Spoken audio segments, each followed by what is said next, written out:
মফিজুল ইসলাম আমাদের প্রতিনিধি রয়েছেন, সরাসরি চলে যাব মফিজুলের কাছে। মফিজুল, কি বলছে হাওয়া অফিস?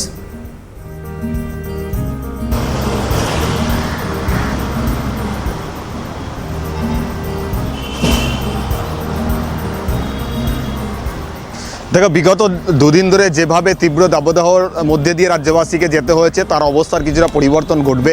বিশেষ করে আজ এবং আগামীকাল ঝড় বৃষ্টির সম্ভাবনার কথা বলা হচ্ছে, কোথাও কোথাও কালবৈশাখী হতে পারে।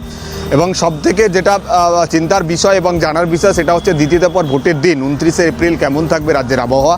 সেক্ষেত্রে আলিপুর আবহাওয়া দপ্তর জানিয়েছে দ্বিতীয় দফার ভোট 29শে এপ্রিল যে 7টি জেলায় হতে চলেছে, সেই 7টি জেলার আবহাওয়া কিন্তু সেদিন অনেকটাই দাবদাহ থেকে রক্ষা পাবে, কারণ ওই দিন ঝড় বৃষ্টির সম্ভাবনা বেশি থাকছে। সকালের দিকেও ঝড় বৃষ্টি হবে, সকালের দিকে ঝড় বৃষ্টি হওয়ার পর দুপুরের দিকে কিছুটা গরম বাড়তে পারে, আবার বিকেলের দিকে ঝড় বৃষ্টির সম্ভাবনা থাকতে পারে। আজ এবং আগামীকাল রাজ্যের দক্ষিণবঙ্গের জেলাগুলোতে যেমন কালবৈশাখী সম্ভাবনার কথা বলা হচ্ছে, উত্তরবঙ্গেও কিন্তু আগামীকাল পর্যন্ত সমস্ত জেলাতেই ঝড় বৃষ্টির পূর্বাভাস দেওয়া হয়েছে। এবং বুধবার দিনেও কিন্তু একই রকম আবহাওয়া থাকবে, সেক্ষেত্রে ঝড় বৃষ্টি থাকবে এবং তাপমাত্রা যে পরিমাণ রয়েছে তার থেকে 2 থেকে 3 ডিগ্রি আরও কিন্তু নিচের দিকে নেমে আসবে।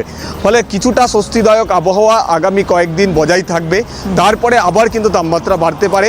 ফলে এই কালবৈশাখী ধন্যবাদ তোমাকে। কথা বলছিলাম, মফিজুল ইসলাম ছিলেন সরাসরি।